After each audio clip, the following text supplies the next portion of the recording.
the media, like any other industry, often comes down to actually really quite banal trivia.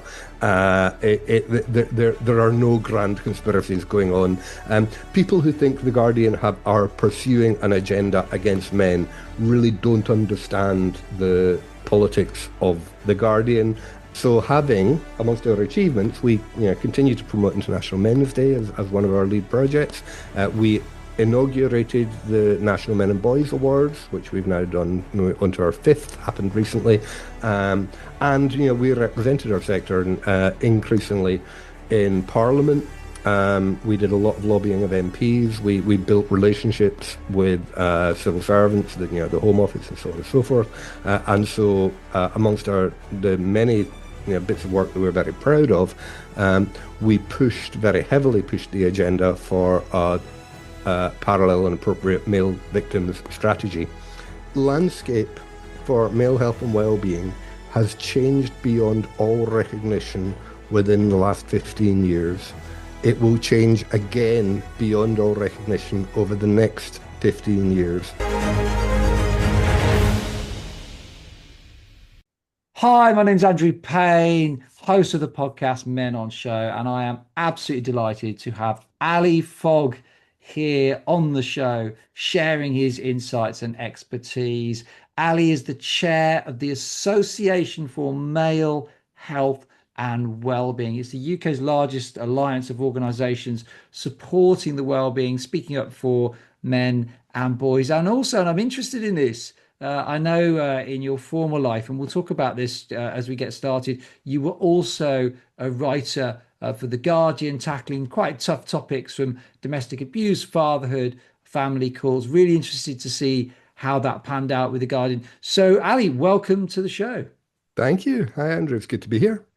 Yeah. So, I mean, rather than going all the way back to the beginning, you were a journalist for many years, writing in The Still am, Guardian. I have to say. I'm going to interrupt you there. Yeah, still You am still nominally. are a journalist. According to my passport, anyway, it still am, yeah. Do you know, I had the sneaky suspicion you'd given your role for the Male Health and Wellbeing, the Association for Male Health and Wellbeing, like chair of that. That's probably going to take up a lot of your time. So, being a journalist is still how you ply your trade. What sort of provoked you speaking though about the issues around men and boys? So you talk about domestic abuse, you talk about fatherhood, family courts. What started that? Is that like a lived experience, or was it just a point of interest? Did you have a friend go through something tough? Where did that all begin? Yeah, actually, all of the above. You put it that. Okay, I mean, I could probably go back to my earlier life, and I was always interested in the politics of gender. So as a good lefty student in the 1980s, I read a lot of feminist literature and thought about the issues that were around at the time. And I always, consider myself, at the very least, pro-feminist or feminist sympathizer, I might put it that way. Never felt very comfortable about the concept of a male feminist. That's an issue maybe for another day. But I was coming out of that ideological political background, and as I was writing for The Guardian about issues of politics and society generally, um, issues relating to gender politics and particularly male health and well-being, male survivors of abuse, male survivorship from sexual violence, male victims of domestic violence and abuse as well. These issues were coming up more and more, and I kind of fell into a niche that no one else was really filling at the time, particularly as you go back, there was a period of about 10 years between about 2005 and 2015 when there was a huge explosion in professional blogging.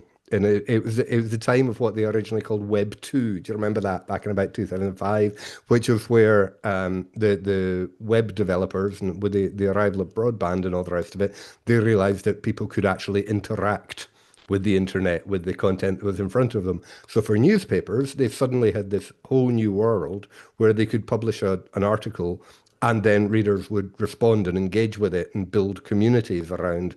And there was a period of about 10 years between newspaper editors realizing that they could do this and discovering that they couldn't make any money out of it. And it took about 10 years for that to work its way through the entire life course. But over that time, I was writing for The Guardian and a lot of other publications as well. Um, and there was a lot of uh, women's issues brought up, and a lot of overtly feminist or feminist identifying journalists and writers putting women's side of view. And particularly where that kind of crossed over with or impinged upon male victims, male health and well-being, men's mental health, boys' education. All of these issues are coming up. Nobody else was really talking about that. And so, from someone coming from a broadly leftist perspective and with a lot of opinions and thoughts about these things, I think I just provided a voice and a view that no one else had.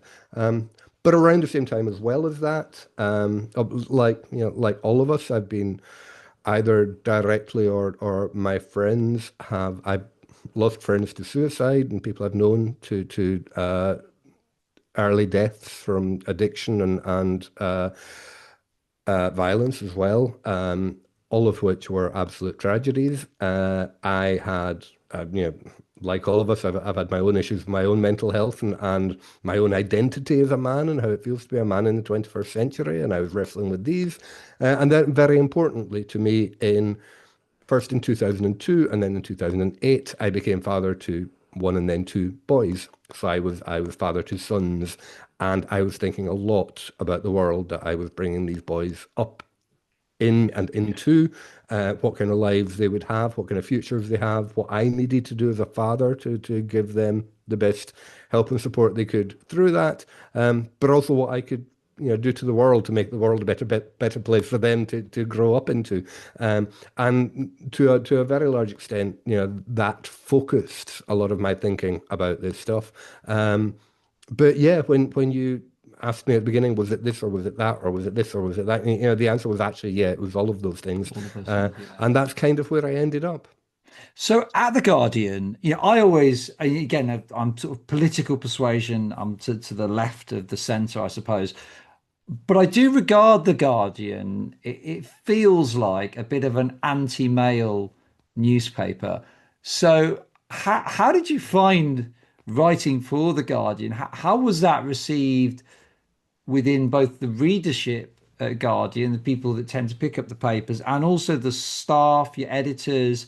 Did you face barriers in sort of speaking up for men and boys? Um, Yes and no. The first thing to say about The Guardian is it is many things. And it's a large and complicated enough organism that it can incorporate a lot of different viewpoints and a lot of different agendas.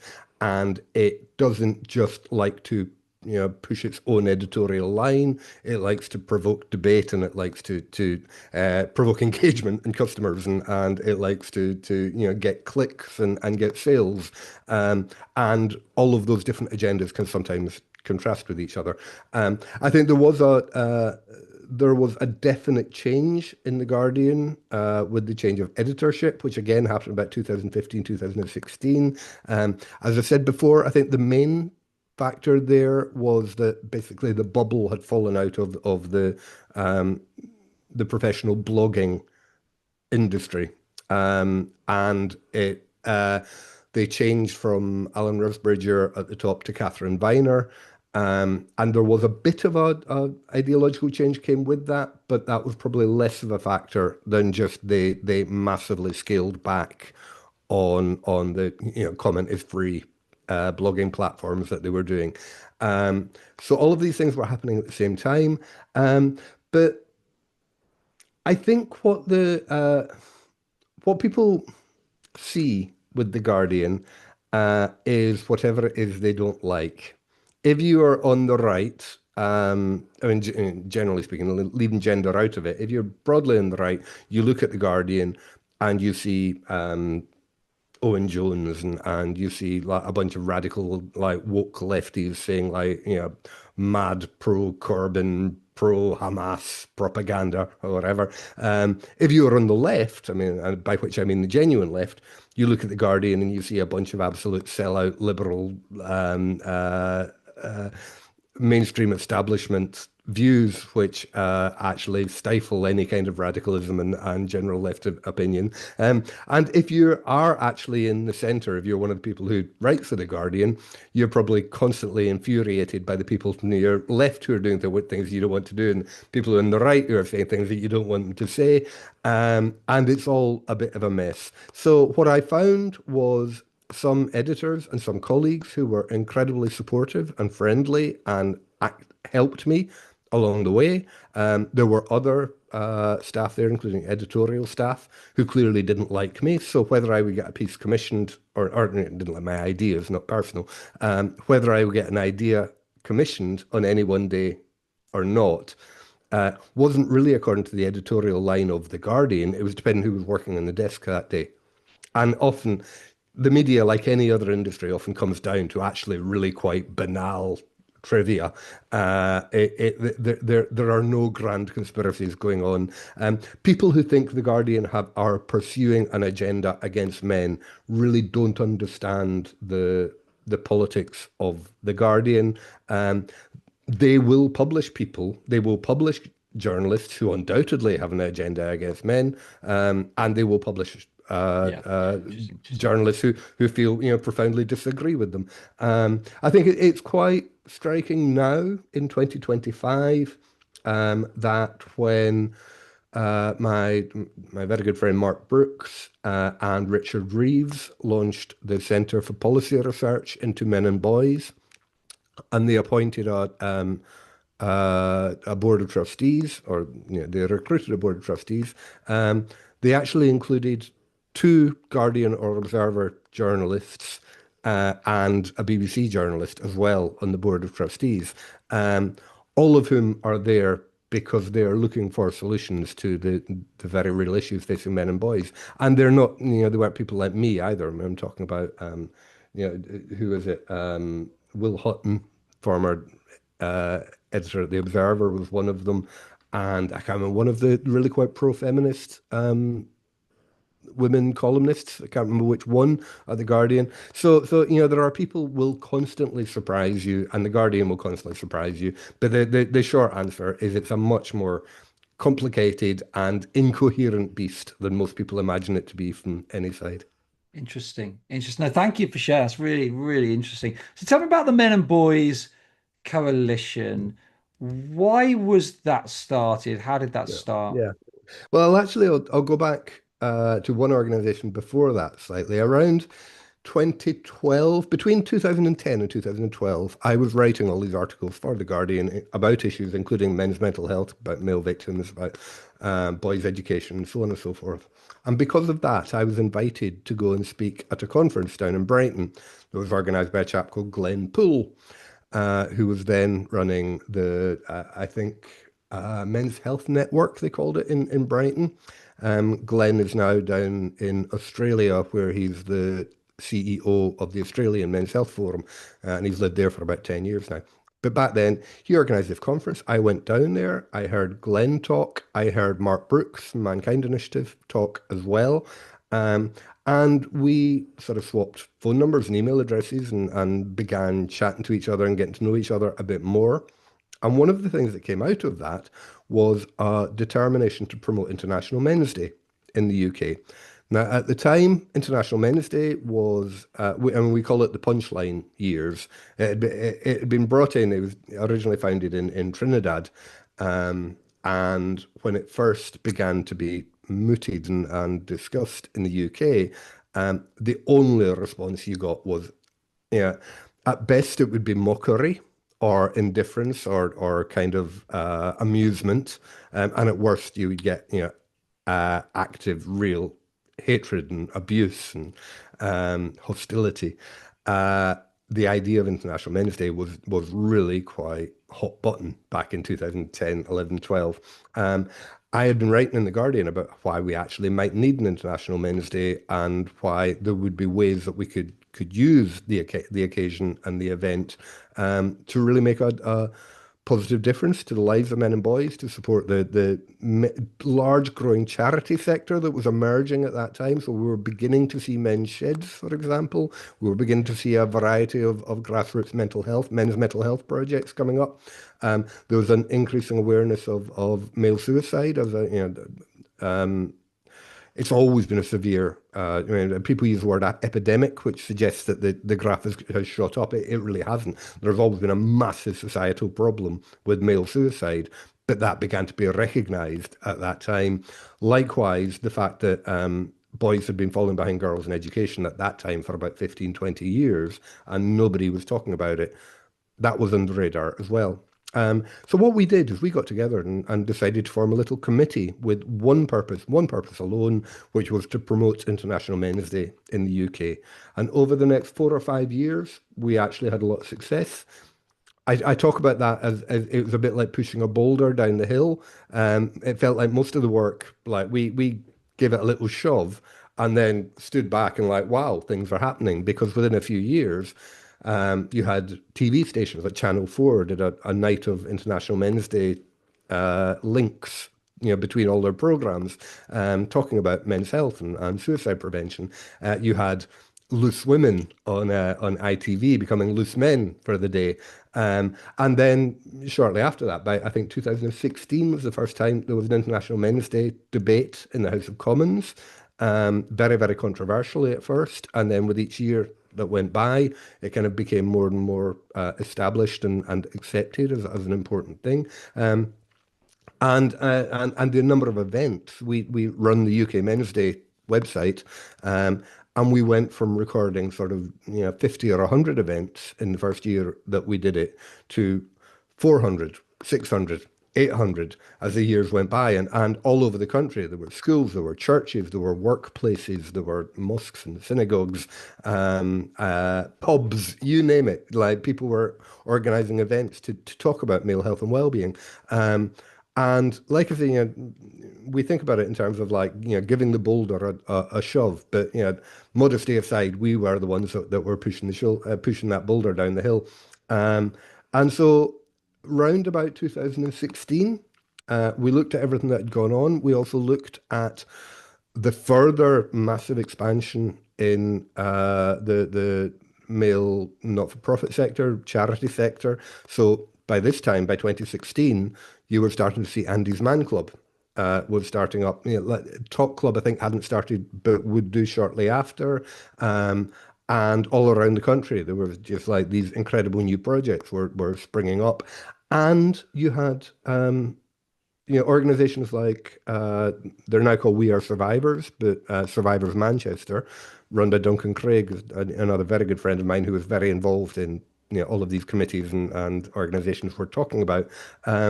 They had begun in 2008 with one desk and no funding, and Duncan ran it himself on a shoestring for a few years. By 2016, they were expanding massively, as were lots of the other equivalent projects around the country. So there was this real growth in a male health and wellbeing sector that we were seeing. And what nobody was doing was really helping support them and helping them connect them and joining these different dots into one coherent movement, or kind of like a loose movement. So we began to do that in 2016, particularly led by a colleague called Dan Bell. We created the Men and Boys Coalition to be a unified front, if you like, and a networking hub for this emerging male health and wellbeing sector across the UK. And it did pretty well for a few years. But when we began in 2016, we wanted it to be as accessible and as low bureaucracy and as easily managed as possible. So we had a very easy process for people to join. Basically, someone sent us an email saying, "Can we join your coalition?" And we said yes, or we would send somebody else an email saying, "Would you like to join our coalition?" And if they said yes, then they became a member and they stayed a member. And it was as simple as that. There was no formal relationship between the coalition and its membership.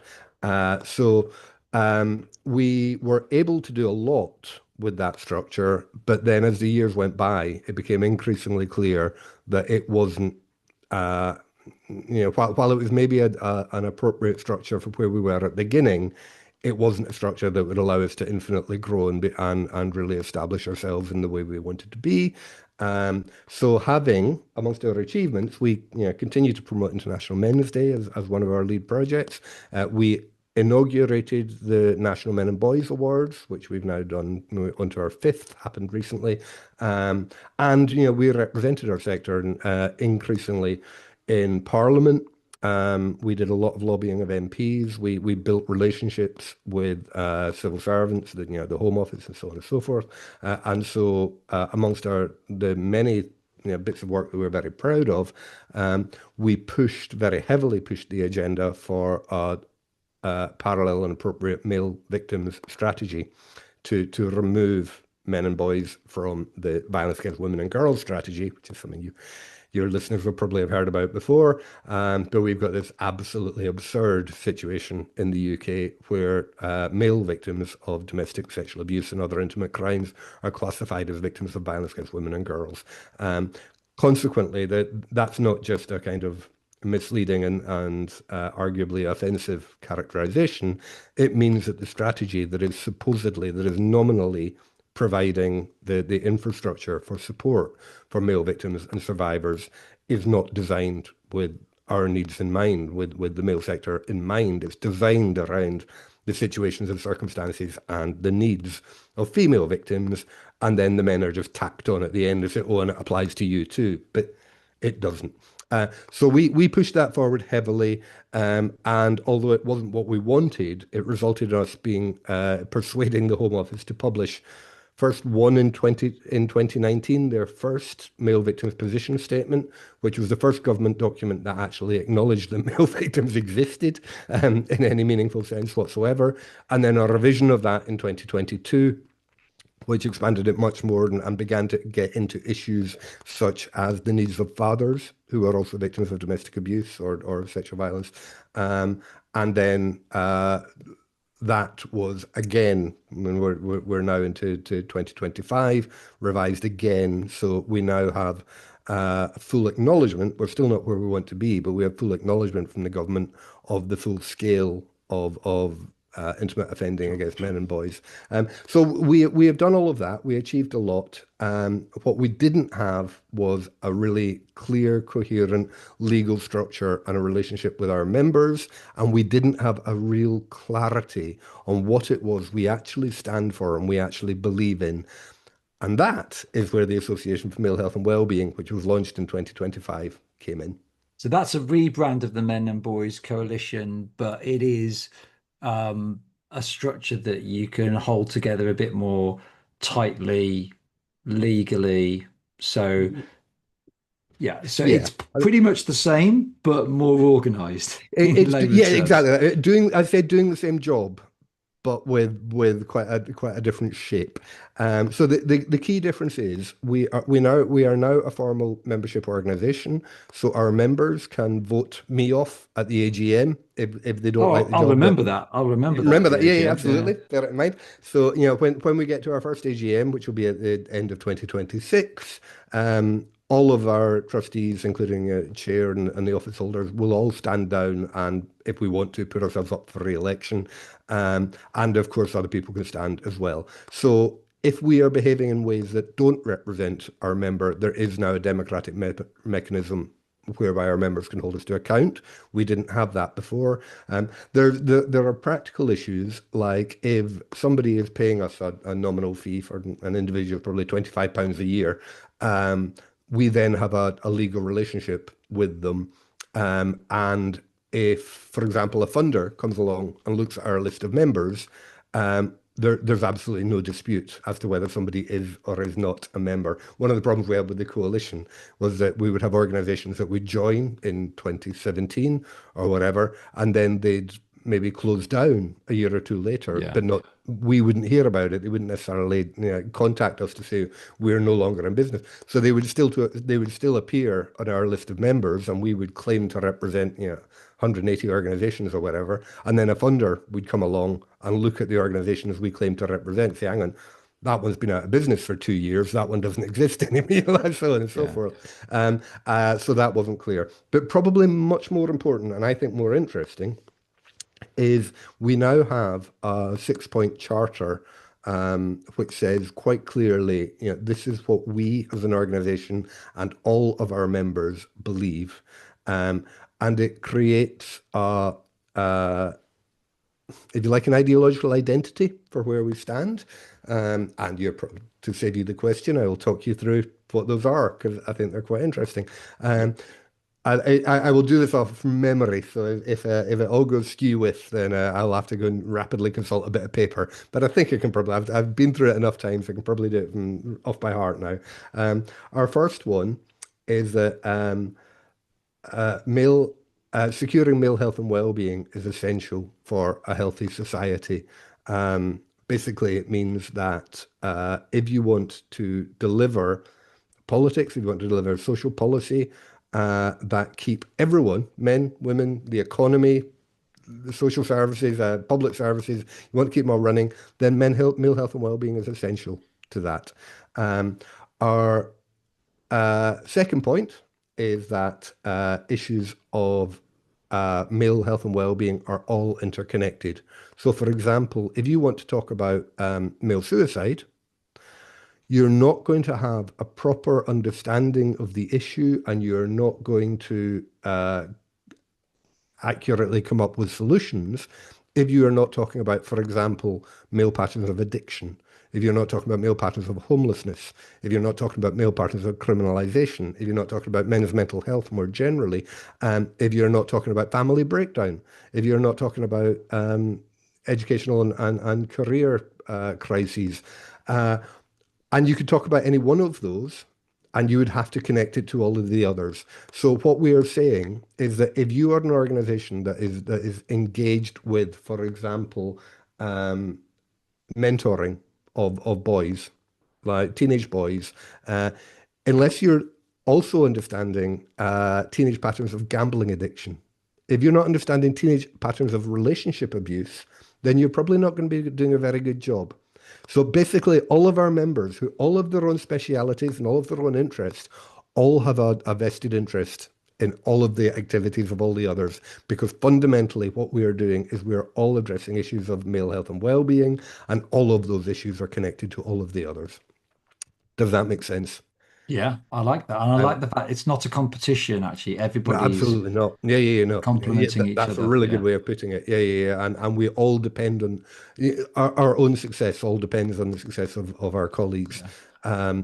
So we have to support each other if we're going to do, meet our own objectives, whatever those may be. Our third one is that we believe policy solutions should be gender inclusive, wherever appropriate. What that means is that if you're dealing with an issue like homelessness or health, um, you won't need the same policies for homeless women as you do for homeless men.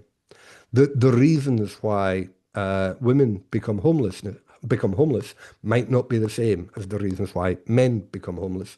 And so if you want to address the issue of homelessness, it is not enough to be gender neutral about it. You have to be gender conscious and gender sensitive and what we call gender inclusive. So you have to include issues of gender within your thinking in any approach to policy. A really good example of that happening is the men's health strategy, where we had until 2020, we had a national health strategy. We had national health service, and none of it was gender based at all.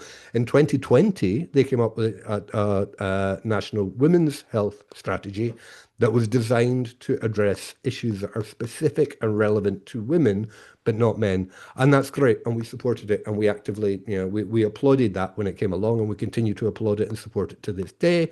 Our argument was that what then became much more clear was the urgent and pressing need for a men's health strategy to sit alongside it.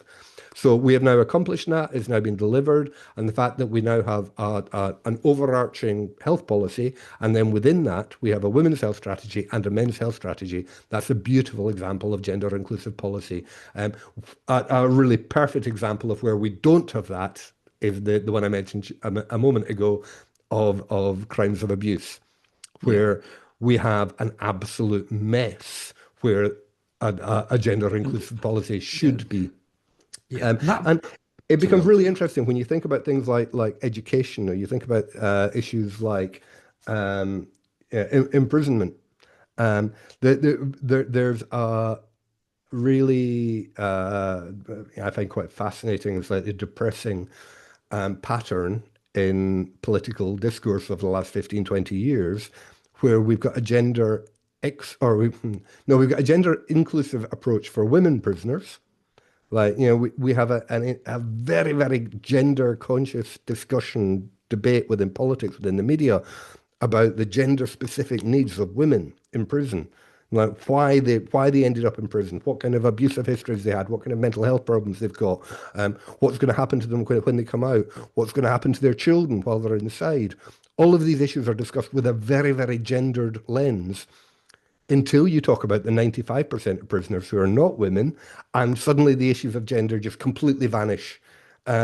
And no one wants to think about why it is that men are more than 20 times as likely to end up in prison as women are in the first place. And that gender discussion does not happen. So that, that's a really good example of where we would like to see a more gender inclusive lens applied to policy. Yeah, because I mean, from my own experience in sort of as a former victim of domestic abuse, when you look at the data, it's not, I don't think it's, I think it's helpful to say actually male and female survivors, depending on the relationship, could face similar and different challenges. When women leave abusive relationships, they're in more danger at the point of leaving or just after they've left in terms of homicide. But for men, they're much more likely to be the victim of domestic homicide when they're still in that relationship once they've left so it, of course they're going to need, in terms of supporting male and female victims, how that looks is varied, and that's okay to say that and point that out. And I like that word, sort of gender inclusive, for Yeah. but that And, means so go on. No, I mean, within that specific case, there's a really good example, which is people will often look at the rates of prevalence of domestic abuse. You look at the ONS statistic or whatever kind of survey you want, and you find like 36% or 40% of victims are male, and then they'll look at provision of shelter accommodation, and they say, well, 98% of shelter accommodation is for women, not men, and say, if men are 40% of domestic abuse victims, then they should have 40% of shelter places. But then actually you look at the experiences of male victims of domestic abuse, and there are risks, and it's not zero, but they are less likely than women to be financially destitute at the point they're leaving the relationship. They're less likely to become homeless. They can happen, and it does happen. And so it's not necessarily the case that where you've got 40% of this, you also need 40% of that. Yeah. What men might significantly need is massive amounts of psychological and social support to target suicidal ideation, which, I mean, you talked about risk of violence. The number of people we lose to suicide following a relationship breakdown, including violent relationships, it all gets very complicated according to who's perpetrators and who's victims and Yeah. who's both and all of that stuff. It gets very messy. But the bottom line is that a man who leaves a toxic relationship is at a very, very high risk of suicide. So that might be the support that male victims need, and it's very different to the type of support that female victims need. Now, within that, of course, there are men who are made homeless and end up in the streets, or they end up in homeless shelters, which are entirely inappropriate. So, actually finding the appropriate types of need for the person affected is exactly what we're looking for here. And it's not enough just to be gender neutral and say, well, if women get that, then men should get it as well. Yeah. Actually, there are things that men need more, and there are certainly things that women, female victims need more as well. And it's about actually having the mechanism to be able to identify what those are and come up with appropriate policies that will meet the needs of both. So, Yeah. So before you go on with before you talk about, because you've got some more points yeah, I yet, have we've only on discussed three three. so far. Three. Just before you do, going back to the absurd situation that we have where there's not a strategy to tackle violence against men and boys, they're all lumped in with the women and girls. Um, do you have any confidence that with the current um, Keir Starmer administration, the Labour government, that will change? Because I feel like when Keir Starmer, I think, said something quite final, didn't he, on the Minister for Men idea? He's really booted that into touch now. That's gone. He's been very clear about that. Do you feel that for creating a strategy that tackles violence against men and boys, do you think there's hope of something changing there, or do you think actually for now this just ain't going to happen? I think there's a really important lesson we learned from the Men's Health Strategy campaign, which is you can think you can go for years and years and years having absolutely no prospect of something happening, being delivered. It feels like you're banging your head against a brick wall. You will be getting told by people you've got absolutely no hope of delivering this. You're wasting your time even asking for it. You'll never get past the politicians. And then out of nowhere, something clicks, something changes, and then suddenly a politician say, "Oh yeah, we're going to do a men's health strategy now." And our experience over the last 2 years, as people who have been campaigning for this for years, is like, where the hell did that come from? And there's a really fascinating detail here, which is it genuinely seems that what happened is that somebody either maybe for his Christmas, somebody gave Wes Streeting a copy of Richard Reeve's book. Yeah. Because when Wes Streeting first announced that he was this is before he became before he was in government, so when he was still an opposition spokesman for health, he made the announcement that the Labour manifesto would include a men's health strategy. Um, Richard Reeves congratulated it with him, and Wes got back to him, Wes Streeting got back to him to say, yeah, actually, it was your book was one of my biggest influences. It might be somebody just gave Wes Streeting this book for his Christmas. He read it, and suddenly he Yeah. changed his mind. And it can be things as like trivial and unexpected as that. So, often you think you're banging your head against a brick wall and nothing will ever change. We have on this specific question, we have probably just passed a key moment again in that the government has just relaunched the Tackling Violence Against Women and Girls strategy. They did it literally 2 days, or the day that Parliament broke up for Christmas. I was furious about it, so apart from anything else, I still had my Christmas shopping to do and an enormous list of admin to do for the association. And then, just on my final week, out of nowhere, the government not only dropped the new Tackling Violence Against Women and Girls strategy, but a whole new, what they call explanatory note about male victims, which is an accompanying document that we had to go through and respond to in detail. Like when I was, all I wanted to do was like peel some spuds and do my Christmas shopping. But that landed just before Christmas. We're only now just kind of reading the fine print of it and getting to grips with it. But that is now in place, and that was it is at one of these refreshes of the Tackling Violence Against Women and Girls strategy that a change will come. So this time around, Yeah. it hasn't happened. What has happened, though, and this is probably a really important thing for people to understand, is that we first started campaigning on this 20, almost exactly 10 years ago. In 2015, 2016, the first flashpoint for us was the Crown Prosecution Service published an annual report, which was accompanied by press releases and loads and loads of media coverage, that said the top line headline was last year 103,000 women and girls were victims of abuse, or there were 103,000 victims of violence against women and girls last year, and being like the pathetic nerd that I am, I was sitting going through the data tables of the CPS report, and I was adding up how many women and girls had been victims of rape and sexual assault and domestic abuse and human trafficking and all the rest of it. And whatever I did, I couldn't add it up to more than about 73,000. So, I mean, there was like 19,000 victims. I can't remember the exact numbers, but roughly about 1 in 6 of these 130,000 were just entirely unaccounted for. So I then had to go beyond the published report to the appendix data tables, and buried in there, mentioned nowhere, was the fact that about 1 in 6, where gender was known, about 1 in 6 of all victims of violence against women and girls were actually men and boys. And I then got on the phone to Mark Brooks and Duncan and like, I mean, all these people said, "Did you know they were doing this?" And they were kind of, "Well, not really. No, nobody ever told us." And we pieced it together, and we talked to everyone, and nobody had ever been informed. From our side, the male survivor and victim sector, no one at the government had ever said, "By the way, we're calling you violence against women and girls now." Nobody had said, "By the way, we're going to tack you onto this strategy." They just did it without telling it. And it literally took about 5 years before, like, literally any of us found the evidence for this. That was 10 years ago. When we first started talking about this, it's not just that people said it was a good idea or it was justified or they gave it.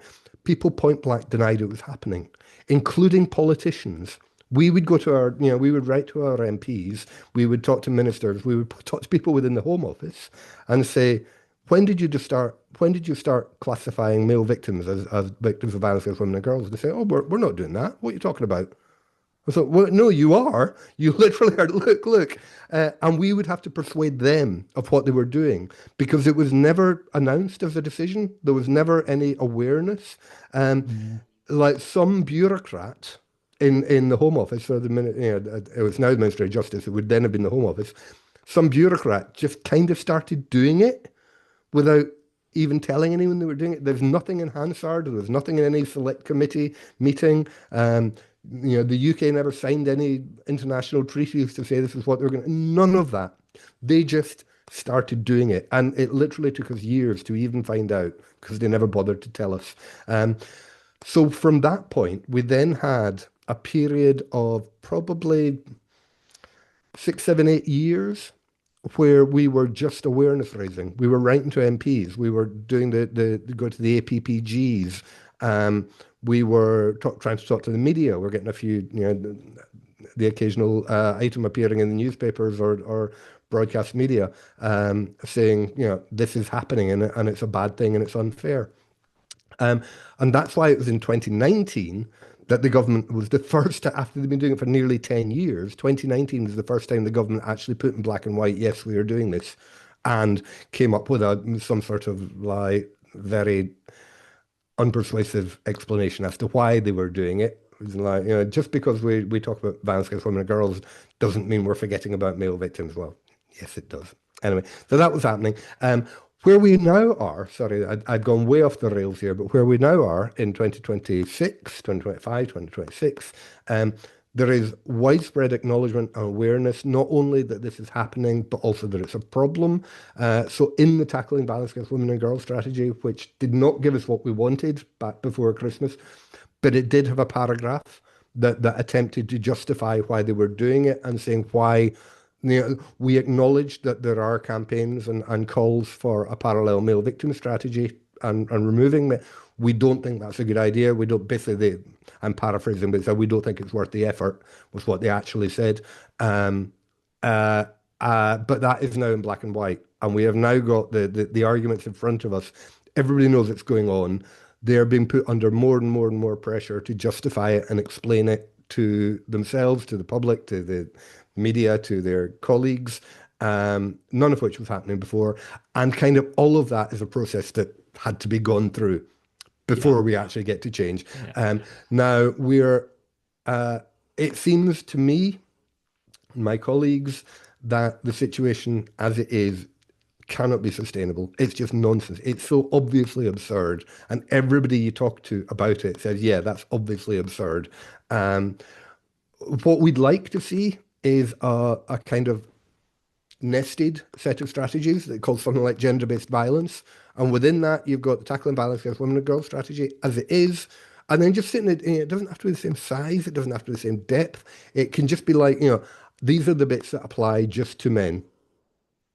Yeah. Like, and these are what we're going to do for men. The biggest problem we've got at the moment still is that everything that the government, successive government, it's not about one party, everything successive governments have done for male victims has been they've produced position statements rather than dynamic strategies. So they haven't said, right, this is what we're going to do, this is where we're going to get to, these are our objectives, and this is how we're going to quantify and test whether or not we've reached our objectives. It's just this is what the situation is at the moment. This number of men are victims of domestic abuse. This number of men are victims of sexual violence. These services are provided, and these services are provided, and we're going to fund this and we're going to fund that. But none of it is what we call dynamic. It's not allowing for any change, and it's not setting themselves targets, and it's not. It doesn't have any dedicated approaches to both, reducing or eradicating intimate violence against men and boys, and it doesn't have any dedicated pathways and objectives for where they want to get to. So we're being categorically underserved and failed by the system it is at the moment. Um, when will it change? Honestly, it could be another 10 years, it could be another 20 years, or it could be next year. Like something could happen and it's just suddenly there could be a switch. Um, it's really hard to say. But what I can say is that the situation has changed significantly and is continuing to change as the years go by. Yeah, and in a way, you've summed up. We will complete the points, but you have summed up some of the questions that I wanted to put to you. In that the conversation is developing, it's evolving. It's a really positive that that's happening, but there's obviously a lot more work to do. And even like in terms of a dynamic strategy, the men's health strategy that was launched, that Wes Streeting announced, was obviously great. But what surprised me when you start looking at the finer details of that was just sort of the pitiful provision for sort of tackling male suicide. It's something like 3.5 million quid over 3 years, which I mean, it would barely buy you a two-bed flat in London, let alone do Yeah. anything UK wide. So there's obviously a long way to go. But you're sounding positive. You sound chippy. You sound like you're confident this really is going to be not necessarily a fast-moving train, but certainly one that progresses. I think all we can do is keep the wheels turning over. Um, we're not a vast, glittering, lavishly funded campaign organization. We can't throw endless reserves of resources at lobbying. Um, all we can do is play the hands we're dealt, but also keep the conversation alive. You know, we would. We would love there to be much more support from, if you like, across the men's health sector. Like don't want to get into names, but we've recently had exchanges with Movember about how involved they should be. Now, I'm very happy to say that they have shifted quite a lot in the last few years in terms of their approach to policy and their engagement with policy and strategy issues. As far as we're concerned, male survivorship and male victimhood is absolutely a health issue. I mean, you can look at the statistics of the impacts on physical and mental health caused by any kind of trauma, but particularly childhood trauma, adult sexual violence, adult domestic abuse have absolutely devastating consequences on people's physical and mental health. More and some researchers would say it's worse for you than smoking, it's worse for you than drinking, it's worse for you than taking almost any kind of drug. It really is an incredibly serious concern, and as we know, it affects millions and millions and millions of men. So we would like that to be very much part of the mainstream health conversation as well, which it isn't. It's not mostly still thought of as an issue of crime and justice and punishment. How do we how do we sentence offenders? How do we use the police and that kind of thing? And actually, we would like to have much more of a public health lens on that. but that's a much bigger issue. So there's a lot. Let's just say there's a lot of capacity to expand within our campaign at the moment. A lot more people could be involved. We would love an awful lot more politicians to be more vocal than they are.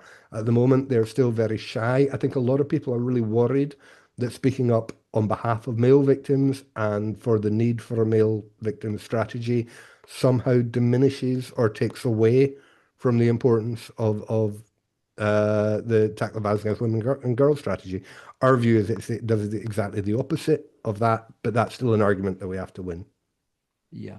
So tell me, I'm conscious of the time on our podcast and your time. So just succinctly, if you tell me the points 4, 5, and 6, Yeah. that'd be Well, useful. some of them are related to what we just said. The fourth one is that we must support men and boys in all their diversity without regard to race, ethnicity, culture, faith, sexuality, gender identity, all of those things. Basically, if you, as far as we're concerned, um, if you only support some men and boys, then you don't actually support men and boys. So we understand that these issues are intersectional in the jargon, and we will always oppose all forms of racism, homophobia, and other forms of discrimination. Um, Hopefully that one is relatively self-explanatory. It doesn't need a whole lot of footnotes. I'll go on. Our fifth one, actually our fifth and sixth are related, and they say that we are also opposed to all forms of sexism and sex discrimination, gender discrimination. Um, the actual wording on our charter just says that. We oppose all forms of sexism and gender discrimination. If you want to be specific, that means we oppose misogyny. We also oppose misandry. Um, and we're unashamed about talking about both of those, unafraid of talking about both of those. And finally, related to the previous one, we consider women's health and wellbeing sectors to be our friends and allies and have our support. Um, we will always, I think the actual wording is where there is conflict or perceived conflict of interest between ourselves and women's issues, we will always seek to resolve that amicably without ever sacrificing or compromising the needs of men, our members, and the men and boys they represent. Yeah. So basically, what that says, we will always begin from the assumption that women's groups, people working on women's welfare, women's health and well-being, whatever you want to call them, you can call them feminist groups, whatever, but it's much broader than that. We will begin from the assumption that we're on the same side and that we want the same things as they do, and that we want to work with them on our shared objectives. From time to time, things will come up where it's either perceived to be or actually that we're in conflict with each other. Or what we need is not the same as what they say they need. And where that comes, we will attempt to work on that constructively and amicably and see if we can come to a compromise that we can all live with. Basically, what we're saying there is that we might not always be on the same side as feminism or the women's sector, but we're not at war with them either. We are pursuing our own objectives and our own goals, and we believe that men, uh, male health and well-being, and women's health and well-being are intimately interconnected. Uh, Men and women share lives, they share homes, they share workplaces, they share communities, and you cannot secure male health and well-being where female health and well-being are compromised, and vice versa. You cannot secure female health and well-being if male health and well-being is compromised. And in a practical sense, where that becomes very pressing is in issues like male violence against women. It's also quite, it can be quite a difficult thing for our sector to discuss. Um, we are absolutely unequivocally proud to say that if you challenge and reduce the brutalization, the neglect, the hardship experienced by men and especially boys, then one consequence of that will be that levels of violence against women and girls will come down. Because violence doesn't happen in isolation. Violence happens as part of a complex Yeah. dynamic of brutalization and trauma and psychic damage, for want of a better word. And so, the idea that, I mean, a big difference of opinion that we have with Jess Phillips and the Labour Party at the moment, is they say they want to reduce rates of violence against women and girls by 50% within 10 years. Uh, Laudable objective. We could not be more supportive of that ambition. That's a great thing to do. Um, if you want to do that, one of the very first things you should do is tackle violence against boys. We can start by banning physical punishment and smacking, which we all know has got a huge, huge, huge correlation to later violence in later life. If we talk about the general brutalization of boys and the amount of violence in boys' lives before they are 10, before they're 16, before they're 18, whenever you want to like pick a arbitrary number, um, you can significantly reduce the amount of violence in everyone's lives by beginning to tackle some of the brutalization in male socialization. And it absolutely makes me despair that the likes of Jess Phillips and Yvette Cooper, who are coming up with these laudable ambitions, actually won't look at one of the few solutions which we know has got an evidential basis for saying if you do that, it will produce the results or some of the results that you want to see. But they're not prepared to compromise that or they're not prepared to um, uh, go with that line of thinking because they're following an ideological approach rather than an evidence-led one. But that's something we can't do. But we repeat, as far as we are concerned, the health and well-being of women and men are inextricably connected, and you can't put them against each other. It is not a zero-sum equation. It is a positive-sum equation. That if you improve the health and well-being of men and boys, you improve the health and well-being of women and girls, and vice versa. Yeah, one of my mottos when I'm speaking is that every pound we invest for men and boys is actually a pound for the women and girls that love those men and boys, and vice Absolutely. versa. You Even if they know, hate those men and boys, they'll still yeah, get the benefit. But yeah, yeah, because it's not just about like obviously. Yeah, yeah, if a family is hit by like male mental health crisis or male addiction or male suicide at the ultimate sharp end, um, then that's devastating for everybody involved in that family, and everybody understands that. But it is much deeper than that. If you have a male colleague who is struggling with his mental health, with addiction, with suicidal ideation, that's going to affect everyone in his workplace. It's going to affect everyone in his community. It's going to say, the idea that you can just isolate it off and silo it and like this is an individual personal problem. It's not. All of these are problems for everyone, yeah. whether they have direct contact with that person or not. So it's been positive. I feel like obviously what you've achieved is really positive. The six pillars that you've just underlined, thank you for that. That's really, really helpful. And particularly for those organizations, individuals listening to this that may be thinking, well, we probably should try to join the Association for Male Health and Wellbeing. It's useful that you've been really clear on that. How do people get in contact with you, Ali? How do I, if I want to join the Association for Male Health and Wellbeing, maybe I've got my own male talk group, maybe I run male retreats. What do they just get in contact with you, Ali, I or mean, what? the easiest thing is to go to our website, amhw.org.uk.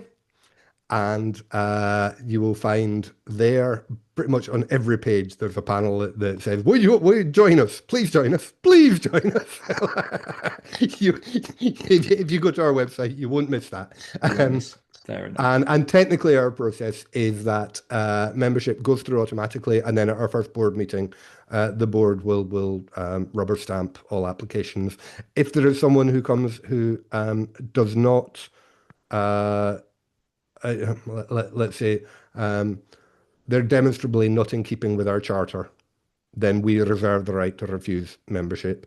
But Yeah. generally, I mean, people have to really work quite hard to come under that category. But yeah, what we will say is we're a membership body for the sector.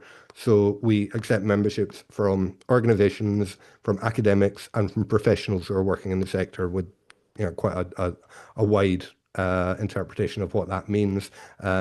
We will happily take donations, member of the public, but we're not a mass public membership organization. We are a specialist organization for people working in our sector, and that's what gives us the strength that we have. So bear that in mind. But other than that, we'd be delighted to hear from you. And can you give me, just to sum up, just to finish really the podcast on a positive note, although I feel it's been positive in what you've shared, if you could give what am I even saying, a two-sentence message of hope to those listening to this podcast, how would you encourage people in a couple of sentences? Um, The landscape for male health and well-being has changed beyond all recognition within the last 15 years. It will change again beyond all recognition over the next 15 years. Um, if you want the landscape for everybody working to support male health and well-being to look different in 15 years' time than it does now, first of all, it probably will, but also you can make a real tangible difference. There are all kinds of doors opening all over the place that just need to push. So never be afraid to dream of what we can achieve if we work together. Lovely. That's a wonderful way to finish. Ali, thank you so much for your time. It's been a pleasure speaking to you, and wish you a positive and productive 2026. Thank you very much for the opportunity. It's been an absolute delight to speak to you and your listeners, and the same back to you and all of you.